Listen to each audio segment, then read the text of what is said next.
Paz a vosotros, amados hermanos, saludándoles nuevamente a través de este medio y con la confianza de que el Dios de paz y de caridad sea con todos y cada uno de ustedes.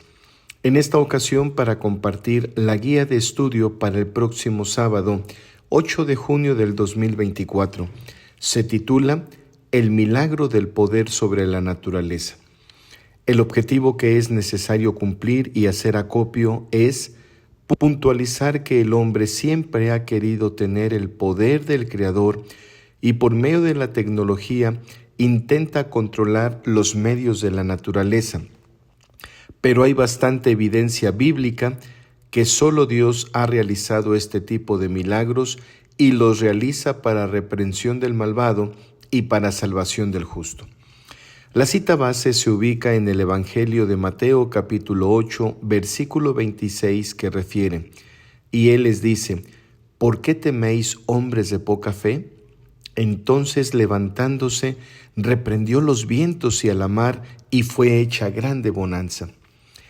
Antes de iniciar con la manifestación gloriosa de nuestro Padre Dios y también del Señor Jesús, quienes tienen un control pleno y total de la naturaleza, quiero hacer acopio del objetivo que está planteado para esta ocasión y menciona que el hombre siempre ha querido tener el poder del Creador y por medio de la tecnología intenta controlar los medios de la naturaleza, por lo que voy a exponer al menos 3 evidencias en las que el ser humano trata de tener control sobre los elementos de la naturaleza.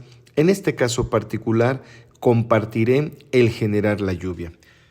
La primera evidencia es una publicación de UNE Medios en su sección Ciencia y Tecnología, publicada el 5 de agosto del 2021. Publica un artículo titulado La ciencia ya trabaja en hacer llover en zonas con sequías pronunciadas, y sintetizo el procedimiento. Los ensayos realizados buscan optimizar el procedimiento conocido como siembra de nubes. No es más que una forma de manipular el clima intentando cambiar la cantidad de precipitación de una nube en forma de agua o nieve, o bien modificar el tamaño de los granizos. En cualquiera de los casos, se utiliza un compuesto químico a base de sales de ioduro de plata que se inyectan en una nube, lo que provoca un cambio en la microfísica del cúmulo o nube, generando el efecto deseado, lluvia, nieve o granizos pequeños. Este procedimiento es una forma patentada del doctor en meteorología José Rubén Santos de la Universidad Nacional de Cuyo, ubicada en la provincia de Mendoza, en Argentina. La segunda evidencia es un ingeniero argentino especializado en geofísica de nombre Juan Pedro Baigorri Velar, quien es un reconocido meteorólogo por haber inventado una máquina capaz de generar lluvia a base de un generador de irradiaciones electromagnéticas.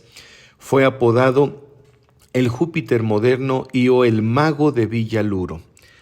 La tercera evidencia es el sistema de modificación climática por irradiación de baja energía, en sus iniciales IBE. Es un desarrollo biotecnológico capaz de influir en la atmósfera, acondicionándola y transfiriéndole elementos para la condensación de partículas de humedad hasta su aglutinamiento y precipitación posterior. Se trata, de una tecnología mexicana de acondicionamiento atmosférico. Para orgullo de los mexicanos, no ha podido ser desarrollada en los países más avanzados. La fuente es Revista Archipiélago de la UNAM, páginas 61 a la 67.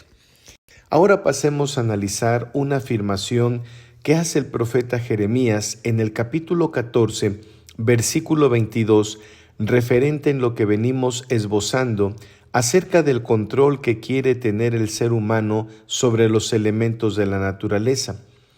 Y dice de la siguiente manera: ¿hay entre las vanidades de las gentes quien haga llover y darán los cielos lluvias? ¿No eres tú, Jehová, nuestro Dios? En ti pues esperamos, pues tú hiciste todas estas cosas. Detengámonos por un momento en meditar en este pronunciamiento del profeta Jeremías, que precisamente hace alusión en la que el hombre quiere tener control de la naturaleza, particularmente el hacer llover, y tal pareciera que lo que está logrando es poner de alguna manera control sobre los elementos de la naturaleza, la cual nos rodea, y quisiera manejarla a su voluntad. Esto desafortunadamente no ha tenido una forma de llevarse a cabo. Sin embargo, el intento del hombre es continuamente poder tener el control sobre los elementos de la naturaleza que nos rodean. Un ejemplo también por demás elocuente respecto al control que tiene nuestro Dios sobre la naturaleza, particularmente sobre la lluvia, es el caso del profeta Elías, que se encuentra registrado en el primer libro de los Reyes, capítulo 17, de los versículos 1 al 7, y en el capítulo 18, versículos 1 y 2. Nos refieren que Elías se presenta ante el rey Achab para anunciarle, primero, que dejaría de llover durante 3 años, y fue así. Después de este tiempo, se vuelve a presentar ante Achab para mencionarle que Jehová, nuestro Dios, haría llover, y fue de esta manera. Esto nos muestra y confirma la forma en que Dios controla los elementos de la naturaleza, donde éstos le obedecen y se sujetan a la potestad divina. Ahora enfoquemos nuestra atención en la lectura base que está referida para esta guía y que leemos los versículos anteriores en el Evangelio de Mateo, capítulo 8, de los versículos 23 en adelante. Comprenderemos que los discípulos ya habían abordado el barco. De pronto, estando ya mar adentro, se desata una tormenta en la cual las olas cubrían casi la embarcación. Ante este escenario, los discípulos se acercaron al Señor Jesús para despertarle, pues se sentían que perecían ante el embravecido mar. El Señor Jesús, despertando, increpa al viento y a la mar por lo que fue hecha grande bonanza, no sin antes recriminarles cuál era la causa por la que sentían temor. Este hecho sirvió para que quienes estaban en la embarcación quedaran atónitos y se preguntaran: ¿quién es este hombre que aún los vientos y la mar le obedecen? Con este hecho constatamos la potestad que el Señor Jesús tiene sobre la naturaleza y que los elementos de ésta le obedecen.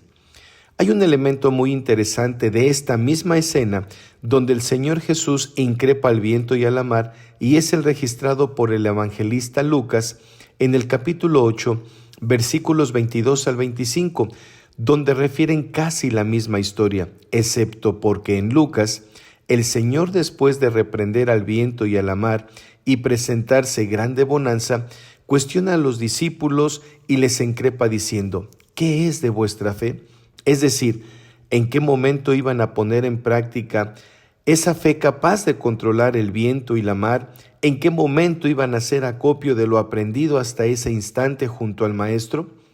Esto es interesante porque el Señor Jesús les dio potestad a los discípulos para que todo aquel que creyera en Él, las obras que el Hijo de Dios hiciera, ellos también las pudieran realizar, y posiblemente hasta mayores que esas. Pero era necesario tener fe y no dudar. Esto lo registra el Evangelio de Juan, capítulo 14, versículo 12. Cuando analizamos el libro de Job, en el capítulo 37, versos 3, 6, 10 al 13, leemos que Eliú proclama la majestad de Dios, haciendo referencia a ese poder de nuestro Padre Celestial sobre la naturaleza. Observemos y meditemos la manera en que lo describe. Debajo de todos los cielos lo dirige, y su luz hasta los fines de la tierra, porque a la nieve dice: desciende a la tierra, también a la llovizna y a los aguaceros de su fortaleza. Por el soplo de Dios se da el hielo, y las anchas aguas son constreñidas. Regando también llega a disipar la densa nube, y con su luz esparce la nieve. Asimismo, por sus designios se revuelven las nubes en derredor, para hacer sobre la haz del mundo en la tierra lo que él les mandara. Unas veces por azote, otras por causas de su tierra, otras por misericordias las hará perecer. Esta es una forma poética, elocuente, en donde Eliú menciona la manera en que nuestro Dios tiene control sobre los elementos de la naturaleza, y en el verso 14 de este mismo capítulo 37 concluye de una manera contundente pero a la vez elocuente y poética, pidiéndole a Job que escuchara, atendiera y considerara las maravillas de Dios. En este mismo orden de ideas, David, en el Salmo 147, verso 8, 16 al 18, hace un recuento de la manera en que Dios tiene control sobre las nubes para generar lluvia sobre la tierra, hace que los montes produzcan hierba sin que nadie las haya sembrado. Dios tiene potestad sobre los elementos de la naturaleza para generar nieve como la lana y escarcha como ceniza. Hace que caiga granizo como trozos de hielo.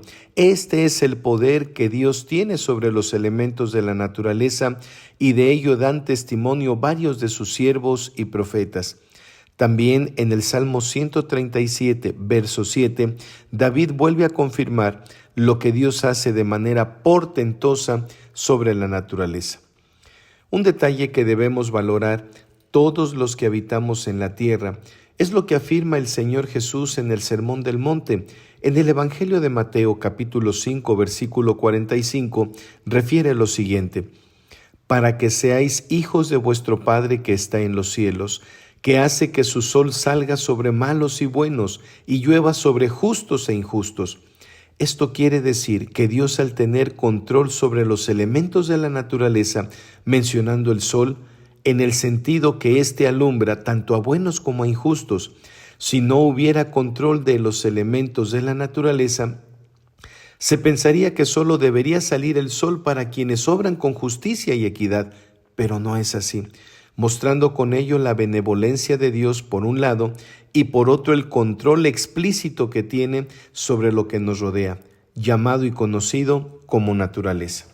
Amados hermanos, confío plenamente en Dios nuestro Creador, que en ustedes, en el que les habla en este momento, proporcionará de su Espíritu Santo para que podamos esgrimir este tema con sabiduría y de manera correcta ante la congregación, para que también pueda ser enriquecido por ustedes y esta breve guía sirva para orientar el tema de la guía, que será la predicación para el próximo sábado 8 de junio. Amados hermanos, Dios bendiga a cada uno de ustedes. Paz a vosotros, hermanos.